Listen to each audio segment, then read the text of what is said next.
Should today be the last day of Yandy Diaz and Brandon Lowe with the Rays? Let's discuss.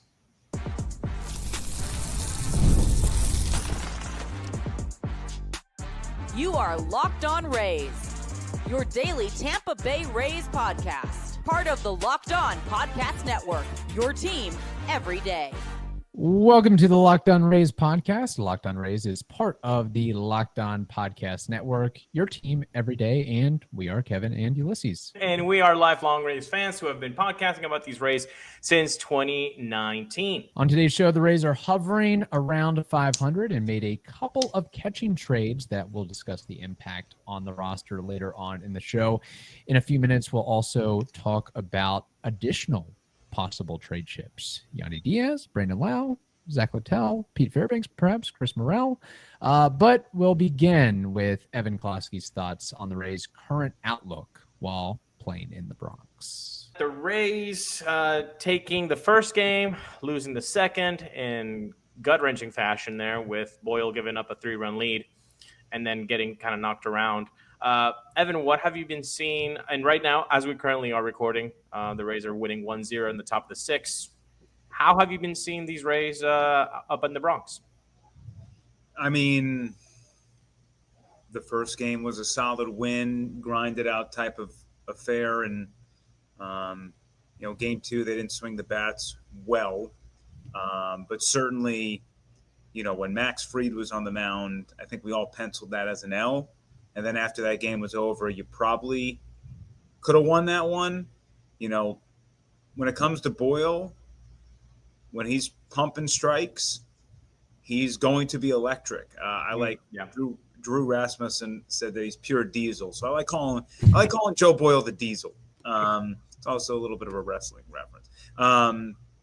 But that's sort of what the hiccups are with Joe Boyle. We've seen a lot of the awesome stuff with him, because he's been pumping a lot of strikes, even going down to Durham. But you saw it here against the Yankees, a team that is great at drawing walks. I mean, they have 4 walks against Zach Littell, and that ties a career high. And when runners go on base, they are going to advance on him because he's terrible at holding runners on. So the home run to Bellinger, it was unfortunate that it came in the inning where you walk 2 batters ahead of him. That stuff's going to happen. He doesn't really get hit that often when he's in the strike zone. Cody Bellinger is a pretty special hitter. Otherwise, just much of the same. Like that game two hinged probably on Jose Caballero making that catch, turned double play, and a 4-3 game turned into a 6-3 game, and sort of you're crawling back. And this team probably isn't built to score 7 in a comeback effort to beat the Yankees, right? I mean, that's just a tall order. So there are positives, there are cons. This team's just kind of floating there right now. Very middling, as their record would suggest. And now the big question is, what are they going to do by Thursday at 6 p.m.? Are they more or less going to stand pat with the main characters like Yandy Diaz and Brandon Lowe and others? I've seen some rumors on Yandy Diaz, the Red Sox, perhaps a team that is interested, although I would think the Red Sox are very interested in Yandy. With deals, It's got to go both ways. I mean, I can't tell you how many times. Look, we've heard it a million times. They want Yandy, but they're likely not going to want to pay the price that it's going to cost to take Yandy from the Rays, who have him under team control for a couple of years. And look, he's slow. He doesn't really have positional flexibility. There are things where we can nitpick Yandy, but he is, as far as purebred hitters in the game of baseball, he is one of the best. And there's no way that you can tell me the Rays are a better team next year without Yandy Diaz. And then you factor in how much Yandy would help that Boston lineup and that infield kind of like complete itself. Yeah, I also have to factor in how you're helping because I got to face them 18 times a year. So, that's a large chunk of change against the opponent, and helping the Red Sox doesn't help me specifically. So there is going to be a tax typically in a deal like this. In a smaller deal, whatever, we can, right. rentals, all that stuff, I think you can ignore what I'm saying. But when it comes to like Yandy Diaz, Brandon Lowe, and some of these like more marquee top tier assets, yeah, you're going to have to pony up a lot. And I wrote it there on Twitter that I said, I don't even think the conversation starts unless Zdeni Rafaela, Jaron Duran, Wilyer Abreu, or John Tucson Garcia. I don't know how to pronounce his name. The password. I just call him the password. Yeah. Unless one of those four is in the deal. And if the password is the main piece in that deal, there's got to be more. There's got to be more. I mean, if it's Wilyer and that's, and you know, I got like a million Red Sox fans in my mentions because you know, reading comprehension is tough sometimes. It's not about Boston doing that deal. It's about what Tampa Bay would want from Boston. And guess what? If you're like, that's crazy, okay, then guess what? There might not be a deal here. But the Rays aren't the one calling Boston to do a deal. Boston wants Yandy. So that's the price of doing business. And if you don't like it, don't shoot me. Then don't do it. No, nobody. You don't have to do it. And nobody's making Craig Breslow is weighing right now because it's going to cost him a lot. And guess what? The Red Sox, they have a logjam there in the outfield. They actually would make perfect partners. Yeah. But it's going to be painful for them more than it is for the Rays to give up on a guy like Yandy, who is older, who probably only has maybe 2-3 years left at really kind of this, you know, probably being an impact player, to be honest. But the issue here is if the Rays actually want to roll the dice for the October run this year, they cannot do it without Yandy Diaz, and they cannot do it without Brandon Lowe. They cannot. This offense cannot go to October, let alone do something in October if they trade Brandon Lowe and Yandy Diaz. It's really simple math here. I do not see a scenario where you're trading one or both of them, and the Rays are successful to get to the playoffs, and then in October as well. I do not see that. They can be successful without Chris Morel. I think that is one guy we can agree on that. Oh boy, more or less everybody would be okay with shipping off to another organization because he has not been the best fit in a Rays uniform. And we should talk about that. But first, Kevin, I think we have something very important to tell folks on the Locked On Rays podcast, part of the Locked On Podcast Network, your team every day. All right, it is time to fuel up and turn it up with 5-Hour Energy Transfusion. It brings the bold grape, ginger, and lime flavor of your favorite golf drink, minus all the alcohol, into a quick, energizing shot. Whether you're sinking birdies like me or just making memories with friends, this one's a hole-in-one for your energy game. Go to 5hourenergy.com today. That is the number 5, hourenergy.com. You can use promo code LOCKEDONGolf to receive 20% off your order.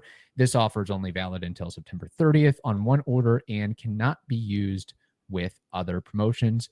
The code is not good on subscription orders either. So whether you're meeting up with friends or trying to turn 18 holes into 36 holes, get the energizing boost you need to power through. Order transfusion-flavored 5-Hour Energy shots today. All right, Ulises, you want to take it over with one Chris Morel and his struggles in a Rays uniform? Yes, I do, Kev. Yes, I do.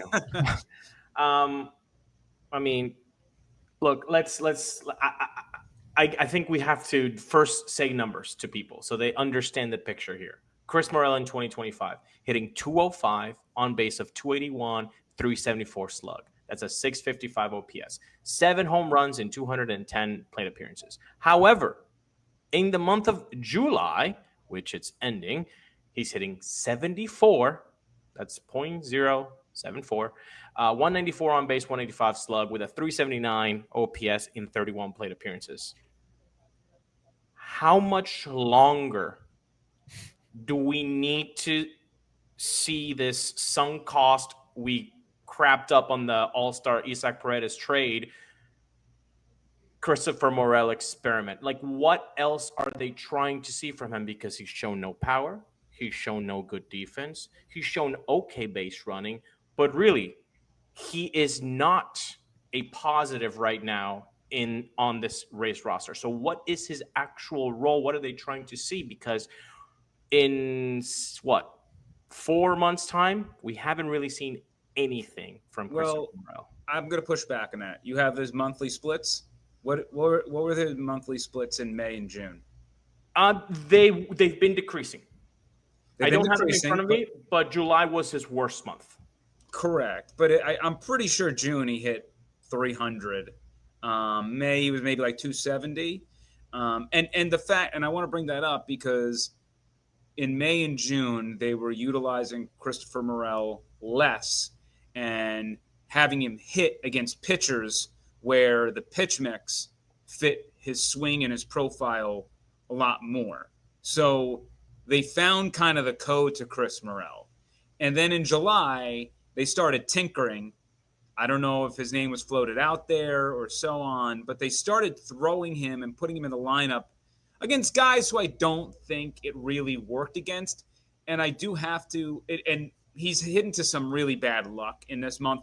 Not to say that the really bad luck he's hit in overrides the 074. All right, let me be very clear there.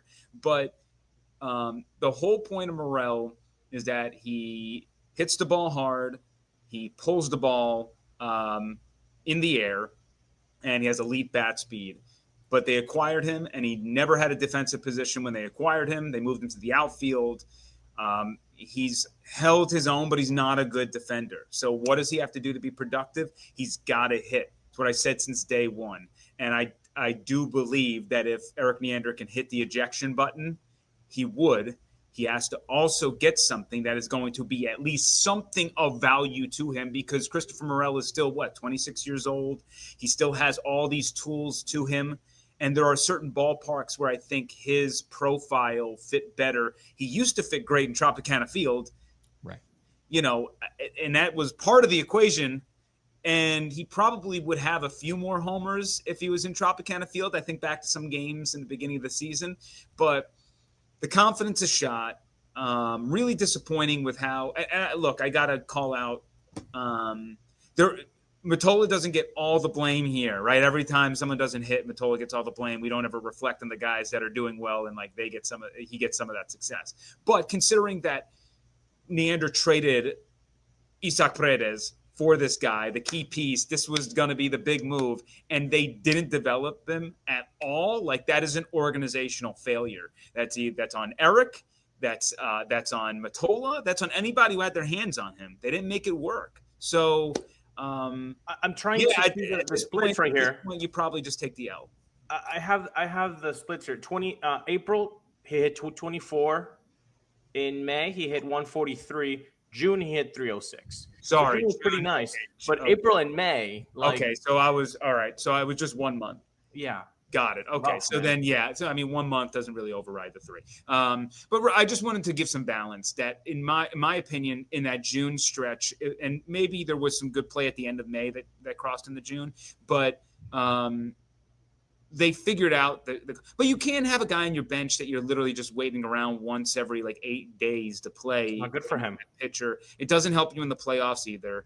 Nope. To have one guy you obviously don't have confidence in him, and you can't really move him around the way you want. So it's time to move on. They just got to get the right price. For me, the Angels would be a tremendous landing spot for him.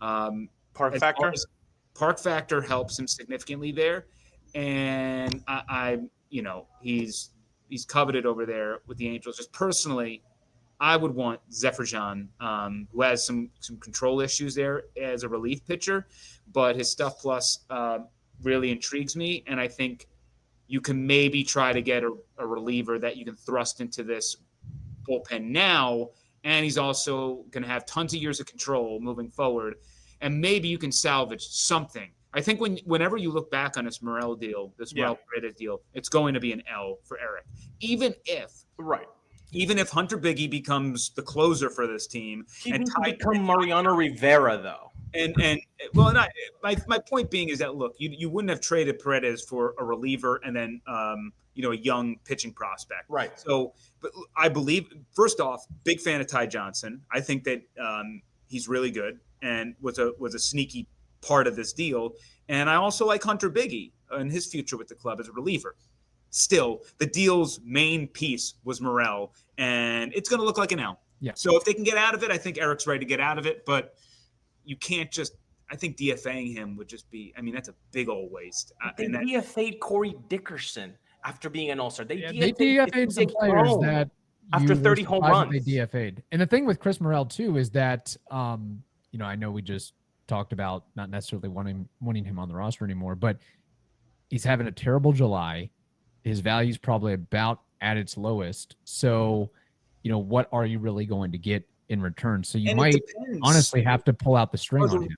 Are the Rays making that push for the playoffs? And if it, I'll tell you this, if it wasn't for the fact that Stu Sternberg, this is going to be his last hurrah, I would say that it is a completely forget it year for this team. That it, last year was a lot of one step forward, one step back. And it was just a frustrating year because the team never got going. They could never go on a run. They never really cratered either. It just was like the whole way through, right? This year you had a stretch of 10 steps forward and 10 steps back, which is more frustrating, but we still walked in the same spot.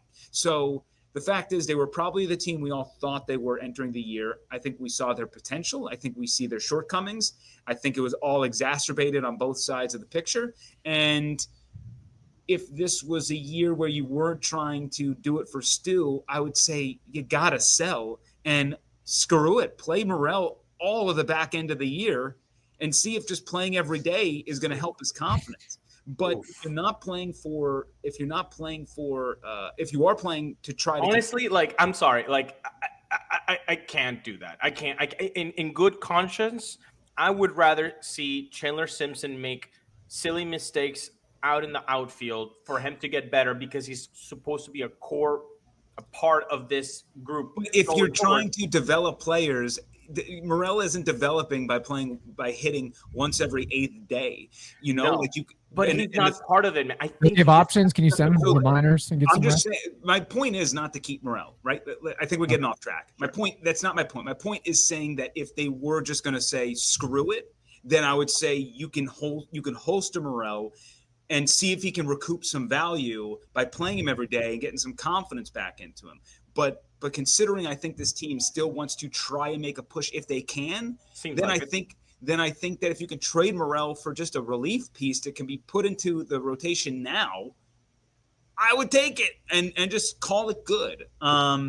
So look, I mean, I get the frustration from fans. I guarantee you nobody is more frustrated than Eric Neander and this not really working out. But that's just, that's part of the process. And you just got to hope that you can get something of value for him when his value is just completely in the gutter right now. Honestly, Kevin, if we get a high A lottery ticket for Morel, sign me up. There's no way that we can just keep giving him plate appearances, hoping that something's going to turn around. Look, there's a lot of things, and when looking at AAA, who are some pieces who could potentially play for this team down the stretch? I don't foresee Carson Williams ready yet. Maybe for like a week at the end of the year, if you wanted to just sprinkle in let's get this out of the way. But Carson's not ready. No, at least he hasn't earned it yet. Tristan Peters could be an option. Tristan Peters could be an option. I don't really know his future with the club. You're right. He's a great defensive player. I think that his hitting tool he's having the best season of his career right now. I think I'm not sure what that will project to, but considering you want Chandler to get reps in center field, right? Right. I don't know what the point of Peters is, but sure, if you want to reward him, great. He would be an option, but more so when thinking about long-term with this club, I think Trey Morgan and Bob Seymour are two people that I really would like to see at some point here down the stretch to get a look at them on the Major League squad. Trey Morgan's been playing a little bit more left field. Yes, he has. I would love for him to be a first baseman, but, whatever, if you got to find a spot, and that's the way you got to do it. But because the logjam at first, I wouldn't mind Jonathan Aranda, and then you have Trey Morgan in left field. Yes, Trey Morgan is tremendous, and he could be a Gold Glover, but I want both bats in the lineup. Seymour is just, the Rays. And Seymour's another one. So Bob Seymour, he's a really interesting. He's an interesting prospect because, man, does he have the power? He's hit at every level. The whiff is there. He's going to strike out a ton. Pop is there. But he's slow. He doesn't have positional flexibility. But the bat is probably ready to see what you got in it. And, you have Yandy at DH. You have Aranda at first. Caminero at third. You really, like, when you cycle through your options here, how are you supposed to get Bob Seymour in that spot? And I only bring up Junior because he would slide over to DH on days that he's not playing the field. So even on, like, if you're like, oh man, he can DH some of the times against righties, but it's like other players need days off, and Junior's going to get off his feet, and you still want that bat in the lineup. So that's why, like, the Yandy Diaz trade rumors, you would say if Yandy were to be traded, then there's a world where you bring up Seymour, and it's not the same thing, but maybe you can add a little pop to the lineup, and though you're gonna lose a lot with the contact. You're gonna lose so much. So I'm just trying to, when you move pieces of how it could fit, if you do like the blow it all up in a sense of like Lau, Fairbanks, Yandy, those guys getting traded. That's sort of how like some pieces would be. But that's just telling you of who's on the farm, who can come up. Seymour, Trey Morgan, and I guess like Peters would be an option for sure. But at that point, I'd rather, when Meisner gets healthy again, just bring him back up, right? Yeah, he did do great with the glove. Boys, Kevin, is it time to have a little fun in this pod? Yes, I think it is time for Closky on the clock. It's time for Closky on the clock. Jazz hands, everybody. Everybody loves Kevin's the jazz football hands. person. Do not keep us from doing the jazz hands. I don't care what anybody says. We do want to let people know that make sure you're subscribed to Locked On Rays. That way you don't miss any of the great Rays content we've got for you, including Evan Closky. That also includes the Rays postcast with Jonathan Shields live after the final out of every single game. You get 2 shows for the price of 1, which is free. First question for Evan, and for those who are unfamiliar, Closky on the clock, we ask Evan a question, and he has 60 seconds or less to answer said question. So without further ado, here is the first one I have. Out of Yandy Diaz, Brandon Lowe, Zach Littell, Pete Fairbanks, fill in the blank, who is the name that is most likely to be traded by the deadline on Thursday at 6 p.m.? I would say Zach Littell, considering he's a free agent after the season, so it would make a lot of sense.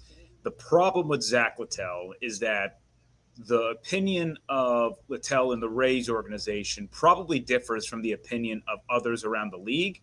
Others around the league are unwilling to really understand his value. I guess there's a disconnect there. And so it really creates this sort of gap between, am I just going to give away Littell for peanuts? And I don't think the Rays want to do it. But still, I believe that it would be foolish for a club out there not to grab a Zach Littell and for something not to come to fruition. Considering what the market is right now for relief pitchers, I would imagine that Pete Fairbanks and Garrett Clevenger are going to be given a really strong look at getting traded. But if I had to just choose one, it would be Littell. That was right in 60 seconds. That was right at 6. That was miraculous. That was perfect.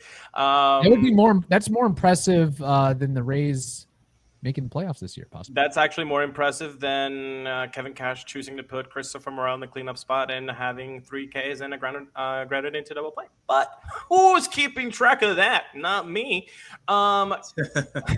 Evan, talking about that, there's been a lot of hate lately towards Mr. Kevin Cash on the Twitter sphere, in the X sphere. I'm sure we've seen it on our social media, and I'm sure you've seen it in yours as well. What gives? Have there been more Kevin Cash moments with the lineup construction, with the bullpen, with his attitude about maybe not defending Caminero the other day in the 9th inning? What do you think is going on that the fandom is just frustrated with Kevin Cash, which usually that he doesn't get as much heat? I tend to disagree. I feel like Kevin Cash always gets heat. I don't think this fan base has ever forgiven him for the Blake Snell thing in the World Series years ago. Look, I just think that ever since then, Kevin Cash, the Rays, they live in an analytical world. They do things that don't make sense to a lot of people because of the numbers and the computers and the nerds and the geeks and whatever things that people want to throw out at them. Kevin Cash, during this losing stretch, has not been a great manager. That's not to say he's not a great manager. That's not to say that he wasn't doing great maneuvers when this team was killing it in May and June, right? Nobody during the times where they're winning a bunch of games says, man, Kevin Cash is a good manager. They only come out and say he's a bad manager when they're losing a bunch of games. And yes, I think there have been many questionable bullpen decisions. I've already stated before, I believe that Kevin Kelly still on the roster is an Eric Neander problem, not necessarily a Kevin Cash problem. But there, the team hasn't looked good. And when the team doesn't look good, you blame the manager. And that's part of business. But it hasn't been a stretch for him. Yeah, I know Twitter's a totally different ballgame, but people saying fire him and bring back Joe Madden, and it's just crazy what is going on in that hemisphere. Evan, the Rays did make a somewhat noteworthy trade the other day, changing up the catching position. They offed Danny Jansen to the Milwaukee Brewers, got a prospect back, and then acquired Nick Fortes from the Marlins and gave a prospect up for that. How would you grade this shuffle, this catcher shuffle for Eric Neander and company? They're getting back to what I think they're comfortable. So Rays fans, get prepared because you're going to have a catcher and catchers that can't really produce that much offensively. Nick Fortes having a good little year. He doesn't strike out often, but he doesn't swing a great stick either. He is a very, very good pitch framer. And Danny Jansen was, per Baseball Savant, the worst pitch framer in the sport. And it just like outfield play is hard for fans to deduce, not so much like bad plays of what Chandler Simpson did earlier in this series with the Yankees. Like everyone can see that. But there are other plays of like jumps and reads and sprint speed and all this stuff. And I think helping your rotation, helping your pitchers who are the backbone of this team get help from their catcher, I think was vitally important. So I think it was a salient move. I don't think Nick Fortes is the Rays catcher, lead catcher all the way into the future. I think he's probably a backup or a placeholder moving forward, but they were able to, it was a help me help you situation with Milwaukee. Yeah. So he's not the catcher that we've been searching for the last 28 years. He's not that's hopefully Dominic Keeper, right? I have nothing on this gut.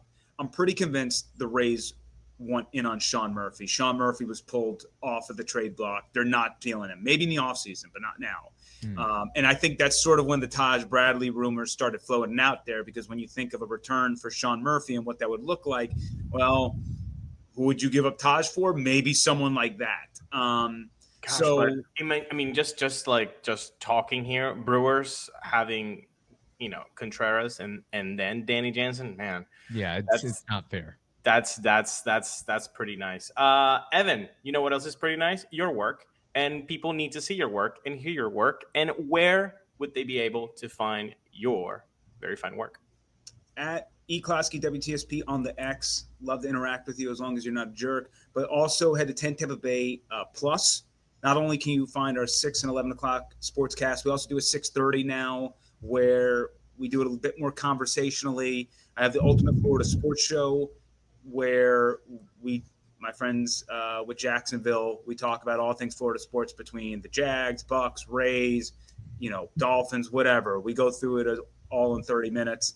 And then, 10tampabay.com as well. You can find us as we're getting into the weeds here of Buccaneers training camp. So things are on a steady incline. I hope that we can talk about postseason baseball.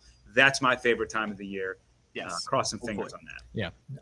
Right now, our postseason is the trade deadline. That's what we're on pins and needles for. Just do not trade Yandy or Bilal if you actually want to have a shot at October. That's all I'm saying. And in 2026. Yeah. All right. Thank you for making Locked On Rays your first listen today. For your second listen, check out the all-new Locked On MLB Game Night. Every game, every night, all season long, local analysis brought to you on a national scale. You can find MLB Game Night on Locked On MLB on YouTube or wherever you listen to those podcasts.